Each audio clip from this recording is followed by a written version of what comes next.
अस्सलामुअलैकुम, आप देख रहे हैं न्यूज़ 360 और मैं हूं आपकी मेज़बान तूबा खिज़र है। नाज़रीन, आज के मुद्दे में बात करेंगे बहुत ही इंटरेस्टिंग टॉपिक के हवाले से।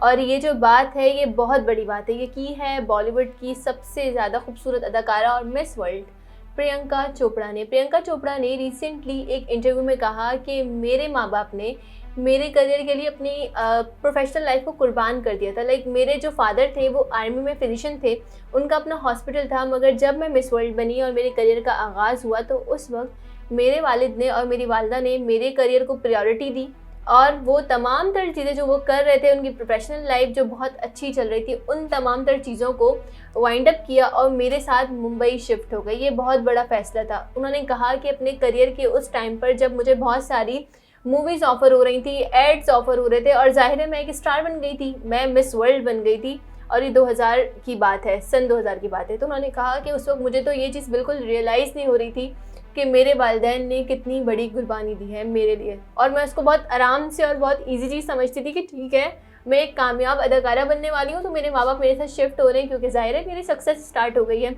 लेकिन अब मुझे रियलाइज़ होता है कि मेरे वालिदैन ने मेरे लिए बहुत बड़ी कुर्बानी दी थी।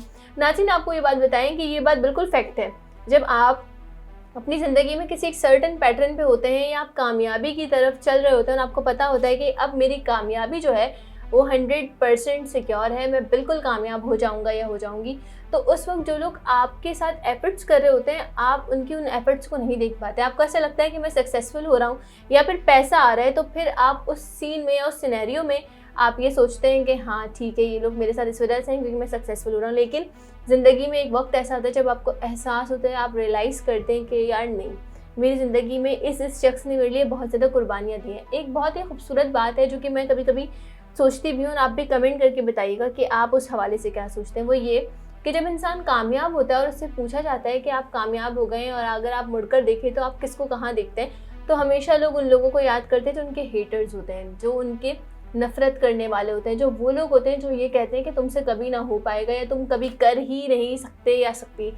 उन लोगों के बारे में लोग बात कर रहे होते हैं कि फ़लाने ने मुझे कहा था कि तुम नहीं कर सकते और ढिमाके ने मुझे कहा था कि तुमसे ये हो नहीं सकता, लेकिन देखो मुझसे हुआ भी, मैंने किया भी और मैं आज यहाँ पर बैठा हूँ, तुम कहाँ हो। लेकिन हम उन लोगों को याद नहीं करते जो हमें धक्का दे के आगे पुश कर रहे होते हैं कि तुम कर लोगे, तुमसे हो जाएगा। ये बिल्कुल मत सोचना कि नहीं हो सकता, तुम बिल्कुल कर सकते हो, मुझे तुम पे बहुत ज़्यादा भरोसा है। और आपकी सक्सेस में या आपकी लाइफ के उन दिनों में जहाँ पर आप स्ट्रगल कर रहे होते हैं, अगर किसी शख्स ने आपको एक पानी की बॉटल भी दी है तो वो भी आपके लिए एज अ हीरो ही है, क्योंकि उसे आप पर एतमाद था कि आप कर लेंगे। तो नाज़रीन, ये तमाम तर चीज़ें जो हमारी लाइफ का हिस्सा है। जब हम कामयाब हो रहे होते हैं तो हमें वो लोग नज़र नहीं आते जो हमारे लिए एफर्ट्स कर रहे होते हैं। जब हम कामयाब हो जाते हैं तो फिर भी हमें वो लोग नज़र नहीं आते जो एफर्ट कर रहे होते हैं। हमें वही लोग नज़र आते हैं जो हमें ये कहते हैं कि ये चीज़ तो तुमसे कभी हो ही नहीं सकती। अब प्रियंका चोपड़ा क्योंकि अपनी लाइफ के उस स्टेज पे हैं जहाँ पर वो अब ज़ाहिर है एक बेटी की वालिदा हैं, माँ बन चुकी हैं, और 15 जनवरी को उनके यहाँ एक बेटी की पैदाइश हुई थी, सरोगेसी के थ्रू हुई थी, लेकिन अब वो माँ हैं तो ज़ाहिर है उन्होंने अपने करियर में बहुत कुछ देखा, बहुत ज़्यादा कामयाब वो अदाकारा रहीं बॉलीवुड की। जब उन्होंने हॉलीवुड में कदम रखा और सिंगिंग स्टार्ट की तो उन्होंने बहुत अच्छी तरीके से अपने सिंगिंग करियर को भी संभाला और कामयाबी वहाँ पर भी समेटी। जब उन्होंने बॉलीवुड के बाद हॉलीवुड में कदम रखा और वहाँ पर अदाकारी दिखाई तो वहाँ पर भी कामयाबी समेटी।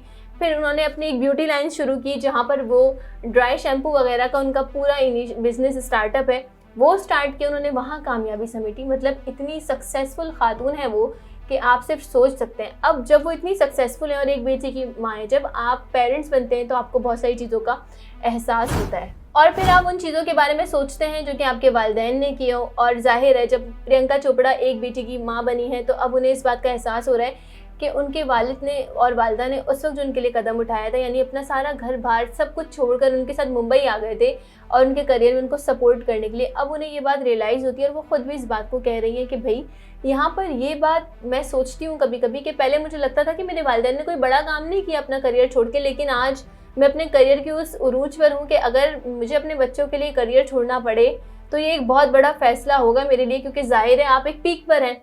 लेकिन वो कहती हैं कि मेरी बेटी मालती अगर वो ज़िंदगी में कहीं आगे बढ़ी और उसके लिए मुझे अपना करियर छोड़ना पड़ा या मुल्क छोड़ के किसी और मुल्क मुंतकिल होना पड़ा तो मैं कोई सवाल और जवाब नहीं करूँगी, मैं उसके लिए सब कुछ कुर्बान कर दूँगी। क्यों?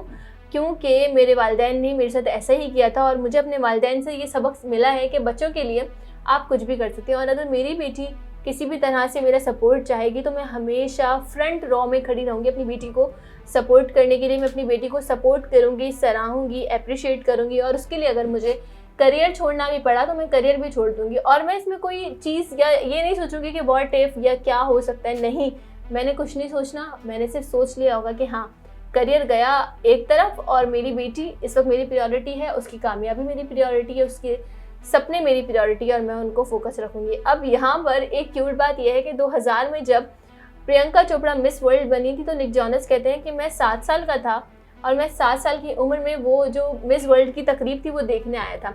निक जॉन्स कहते हैं कि भाई मुझे नहीं पता था कि जो मिस वर्ल्ड बन रही है और मैं उस वक्त 7 साल का था वो मेरी फ्यूचर वाइफ है। तो ये बड़ा ही खूबसूरत सा एलिमेंट है।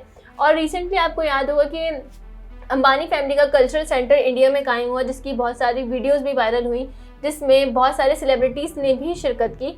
वहीं पर यहाँ निक जॉनस और प्रियंका चोपड़ा भी हमें साथ साथ नजर आए और लोगों ने महसूस किया कि निक जॉनस प्रियंका चोपड़ा से इतना ज़्यादा उनका और प्रियंका चोपड़ा का लगाव है, मोहब्बत है कि निक जॉनस उनकी पिक्चर्स चुपके चुपके खींच रहे थे, जिसकी वीडियो सोशल मीडिया पे वायरल हुई और लोग ये कह रहे थे कि get a man for your self, जो कि आपकी इस तरीके से पिक्चर खींचे और आपको इतना अडोर करे। और निक जॉनस उन वीडियोस में बहुत ज़्यादा प्यारे भी लग रहे हैं। प्रियंका चोपड़ा और निक जॉनस में एज का बहुत ज़्यादा गैप है और आपको ये बात बताएं, लेकिन फिर भी कहीं से भी नहीं लगता कि उनमें एज का गैप है। प्रियंका चोपड़ा कहती हैं कि भाई ख़वातीन की तरबियत करना बेहद ज़रूरी है। अभी रिसेंटली उनका एक बयान वायरल हुआ कि मैं अपनी सहेलियों को देखती हूँ, अपने दोस्तों को देखती हूँ तो मैं देखती हूँ कि इनके 16-17 साल के उनके बच्चे हैं और उसमें मुकाबले में अपनी बच्ची को देखती हूँ तो वो अभी 1 साल की हुई है। तो यहाँ पर ये बात बताना उन्होंने बहुत ज़्यादा अहम समझी कि हम जिस तरीके से बच्चों की तरबियत करते हैं वो बहुत इंपॉर्टेंट होता है। अब मेरी सहेलियों की तरबियत ये की गई थी कि तुम्हें अपना घर बसाना है, प्रोफेशनल लाइफ या करियर, कुछ ऐसा नहीं सिखाया था। मैंने करियर चूज़ किया था और बेशक अब मेरी बेटी 1 साल की है लेकिन मैं अपने करियर में सक्सेसफुल हूँ और मुझे अपने डिसीजन पे प्राउड है। लेकिन आज वो कहती नज़र आ रही है कि बेटी के लिए अगर करियर भी छोड़ना पड़ा तो छोड़ दूँगी। ये होते हैं पेरेंट्स, ये होते हैं माँ बाप जो आपके लिए हर चीज़ को कुर्बान कर देते हैं, जो नहीं सोचते कि हमें क्या करना चाहिए क्या नहीं करना चाहिए। अगर उनकी बेटी उनके लिए इतनी खूबसूरत प्रायोरिटी है कि आप देखें वो ये कह रही हैं कि मुल्क छोड़ना पड़े तो मैं मुल्क मुंतकिल कर दूंगी, मैं हर चीज़ करने के लिए तैयार हूँ, जो मेरी बेटी के रास्ते में चीज़ आएगी मैं उसको कभी भी हर्डल नहीं बनने दूंगी। मैं अपनी बेटी के साथ साथ हमेशा खड़ी रहूँगी, उसे सपोर्ट करूँगी, उसे प्यार करूँगी। ये बहुत ज़्यादा खूबसूरत बात है। और प्रियंका चोपड़ा ने अपने पेरेंट्स की इस बात को रियलाइज़ किया कि उन्होंने कितनी बड़ी कुर्बानी दी। जाहिर है आप खुद भी सोच सकते हैं, ये बहुत खूबसूरत बात होती है। और ये कहा जाता है ना कि देर आए दुरुस्त आए, तो हमेशा अगर किसी चीज़ की रियलाइजेशन हो जाए तो उसे कन्फ्रंट कर देना चाहिए ताकि अगले बंदे को पता चल जाए कि आपको रियलाइज़ हो गया। क्योंकि बहुत सारे लोग तो ऐसे होते हैं जिन्हें कभी रियलाइज़ नहीं होता और रियलाइज़ होना भी एक बहुत खूबसूरत अमल है जो कि हर किसी को नहीं होता। बहुत कम और बहुत लकी लोग होते हैं जिन्हें अपनी ज़िंदगी में बहुत सारी चीज़ें रियलाइज़ हो जाती हैं या बहुत जल्दी उनको किसी चीज़ का पछतावा हो जाता है। तो अगर आपके पास भी कोई ऐसी इन्फॉर्मेशन है या आपके पास भी कोई ऐसी बात है जिससे आपको कन्फ्रंट करना बहुत ज़्यादा ज़रूरी है तो जाइए उन लोगों से कीजिए, क्योंकि वक्त भले ही थोड़ी देर हो गई है लेकिन वक्त अभी गुजरा नहीं है, वक्त है, टाइम है और आपको कहना चाहिए। इसी के साथ नाज़रीन हमें दीजिए इजाज़त, अल्लाह ने के बाद।